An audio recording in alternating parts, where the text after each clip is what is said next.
दोस्तों, यदि आपसे आपका कोई रिश्तेदार या आपका कोई फ्रेंड पैसे उधार मांग रहा है और आप उसको पैसा देने से घबरा रहे हैं, तो आज की इस वीडियो में हम आपको बताएंगे कि किस तरीके से आप अपने रिश्तेदार को या अपने फ्रेंड्स को या आपसे जो भी पर्सन पैसे उधार मांग रहा है उस पर्सन को किस तरीके से पैसे उधार दें, ताकि इन फ्यूचर में यदि वह पर्सन आपको आपका पैसा रिटर्न ना करे तो आप उस पर एक कानूनी कार्रवाई करके किस तरीके से उससे पैसा वसूलें। दोस्तों, यदि आपने मेरे चैनल को अभी तक सब्सक्राइब नहीं किया है तो मेरे चैनल को सब्सक्राइब कीजिए, ताकि मेरे द्वारा बनाए जाने वाली सभी लीगल इन्फॉर्मेशन वीडियो आप तक टाइम टू टाइम पहुंचते रहे। दोस्तों, तो जब भी आप किसी पर्सन को उधार पैसा दें, चाहे वह आपका कितना ही करीबी क्यों ना हो, चाहे आपका बेस्ट फ्रेंड ही क्यों ना हो, चाहे आपका कोई रिश्तेदार हो, चाहे कोई आपका कलीग हो, चाहे आपका कोई ऑफिस में स्टाफ हो, तो दोस्तों हमेशा याद रखें, आप उस पर्सन को जो आपसे पैसा उधार ले रहा है, आप उस पर्सन को उधार पैसा देंगे तो या तो गूगल पे के द्वारा पैसे दें, या फोन पे के द्वारा पैसे दें, या फिर पेटीएम के द्वारा पैसे दें, या फिर आप उसे यूपीआई के द्वारा भी ट्रांजैक्शन कर सकते हैं। और दोस्तों, आप चाहें तो उसे अपनी बैंक के द्वारा एक चेक भी इशू कर सकते हैं। ऐसा करने पर आपके पास में एक प्रूफ रहता है, आपकी बैंक स्टेटमेंट में वह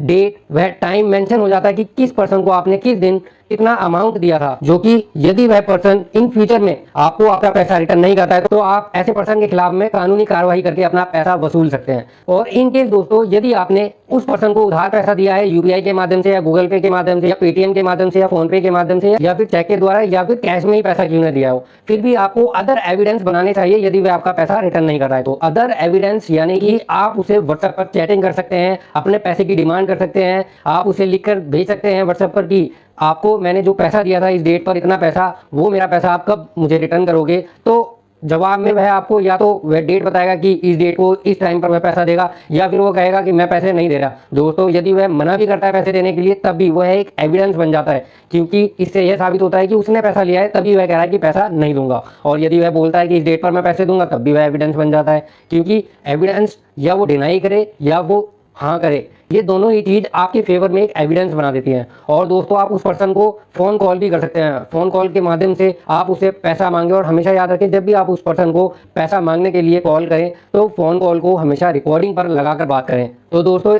ये फोन कॉल की रिकॉर्डिंग भी आपके फेवर में एक एविडेंस बन जाती है। और दोस्तों, आपके पास अब एविडेंस के रूप में बैंक स्टेटमेंट आ गई है, कॉल की रिकॉर्डिंग आ गई है और व्हाट्सएप की चैटिंग आ गई है। दोस्तों, आपको अब इन तीन एविडेंस के जोर पर उछलना नहीं है, आपको अभी भी एक एविडेंस बनाना रह गया। जी हाँ दोस्तों, अभी आप एक एविडेंस बना सकते हैं कि आप सबसे पहले अपने एडवोकेट को हायर कीजिए और अपने एडवोकेट को सारे फैक्ट्स सारे एविडेंस ब्रीफ में बताइए, ताकि वह आपका एडवोकेट उस पर्सन को एक लीगल नोटिस सर्व कर सके। यह लीगल नोटिस भी आपके फेवर में एक एविडेंस के रूप में माना जाएगा। दोस्तों, इसके बाद जब ये चार एविडेंस आपके पास में आ जाएंगे, तब आप उस पर्सन के खिलाफ में एक सिविल मुकदमा दायर कीजिए ऑर्डर 37 में सिविल प्रक्रिया संहिता के तहत। जी हाँ दोस्तों, इसके बाद यदि आप यह केस जीत जाते हैं या सिविल मुकदमा आपके फेवर में आ जाता है, तो आपको ऑनरेबल सिविल कोर्ट के द्वारा आपने जो पैसा उस पर्सन को उधार दिया था, उस पैसे का डबल अमाउंट आपको पे उस पर्सन से करवाया जाएगा। और यही नहीं दोस्तों, आप एक सिविल मुकदमे के साथ में उस पर्सन के खिलाफ में एक क्रिमिनल केस भी दायर कर सकते हैं। जी हाँ दोस्तों,